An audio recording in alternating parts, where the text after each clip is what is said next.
سارا کا سارا نمک ہے، فوراً دیکھا، سوچا، زندگی کا محاسبہ کیا، سفر کو دیکھا کہ میں نے کیا ایسا کیا ہے جس کی وجہ سے یہ ہوا ہے۔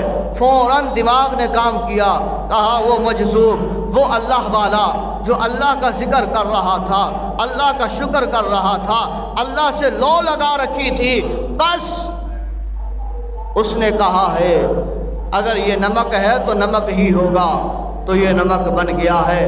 فوراً واپس آیا اور فرید الدین گنج شکر رحمۃ اللہ علیہ قدموں میں آ کر بیٹھ جاتا ہے۔ حضور غلطی ہو گئی ہے۔ فرمایا کیا ہوا ہے؟ کہا حضور غلطی ہو گئی ہے۔ فرمایا کیا ہوا ہے؟ بابا جی میرے منہ سے نکلا یہ نمک ہے، آپ نے بھی کہہ دیا ہے یہ نمک ہے، نمک ہو گیا ہے۔ فرمایا بزرگ نے، بابا فرید الدین گنج شکر رحمۃ اللہ علیہ نے، بتا بیلیا پھر یہ کیا ہے؟ کہا بابا یہ شکر تھی۔ فرمایا پھر یہ شکر ہی ہوگی، جا یہ شکر ہی ہوگی۔ فرمایا پھر وہی بورے وہ کھولتا ہے تو شکر کے بنے ہوئے ہیں۔ یہ کیا ہے؟ یہ کرامت بھی ہے پر یہ زبان کی چاشنی بھی ہے، یہ کرامت بھی ہے، یہ زبان کی لذت بھی ہے، یہ کرامت بھی ہے، یہ زبان کی مٹھاس بھی ہے، یہ کرامت بھی ہے، یہ زبان کا وہ مقام ہے جو مقام تب ملتا ہے جب یہ زبان کے ساتھ اس کریم خدا کا بندہ شکر کرنے والا بن جاتا ہے۔ لَإِن شَكَرْتُمْ لَأَزِيدَنَّكُمْ، اگر تم شکر کرو گے اللہ تمہیں اور زیادہ عطا فرمائے گا، اور زیادہ عطا فرمائے گا۔ تم شکر کرتے جانا اللہ تمہیں دیتا جائے گا، تم شکر کرتے جانا اللہ تمہیں نوازتا جائے گا، تم شکر کرتے جانا اللہ تمہیں جو ہے وہ عطا فرماتا جائے گا، عطا فرماتا جائے گا۔ لیکن لَإِن كَفَرْتُمْ لَأَزِيدَنَّكُمْ، اگر تم نے ناشکری کی،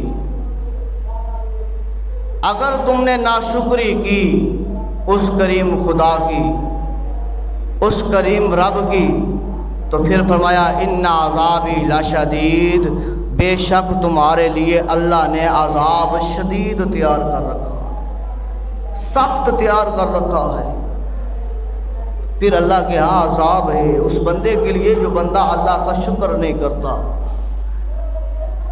اس رب العالمین کو جھکتا نہیں ہے، اس کی بارگاہ میں آتا نہیں ہے، اس کی پاک بارگاہ میں گڑ گڑاتا نہیں ہے، اس کی پاک بارگاہ میں مانگتا نہیں ہے، اس کی پاک بارگاہ میں روتا نہیں ہے، تو اس کے لیے یہ عذاب ہوگا۔ تو لہذا اللہ رب العزت کا شکر بھی ادا کرے۔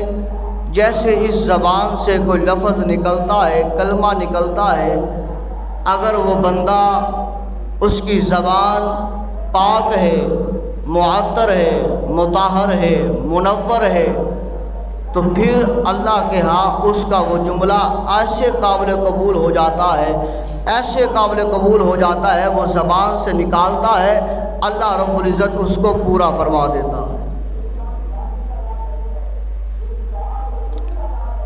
اب دیکھ لیجئے کہ اللہ کا نبی ہے، آپ جا رہے ہیں تو ایک پتھر دیکھا، چھوٹا سا پتھر،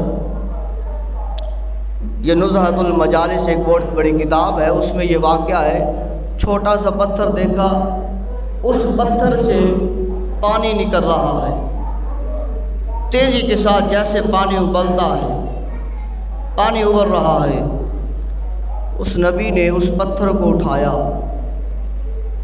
یہ کرامت اور معجزے میں فرق ہے، جو کسی ولی سے صادر ہوتا ہے کوئی ایسا انہونا واقعہ جو ہماری عقل تسلیم نہیں کرتی، تو وہ کرامت ہے، جو نبی سے ہوتا ہے وہ معجزہ ہے۔ اب نبی اللہ نے اس پتھر کو اٹھایا، یہ ایسی باتیں ہیں جو ہماری عقل میں نہیں آتی۔ اب اس نبی اللہ نے اس پتھر کو اٹھایا اور اس سے بات کی، کہا تیرے سے اتنا پانی ابل ابل کر نکل رہا ہے، وجہ کیا ہے؟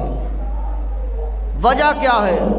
اس پتھر نے اس نبی کو جواب دیا، یا نبی اللہ، اے اللہ کے نبی، جب سے لوح محفوظ سے جملہ قرآن میں آیا ہے، کیا وقودها الناس والحجارہ، کہ اللہ تبارک و تعالی نے جہنم کو انسانوں اور پتھروں سے بھرنا ہے۔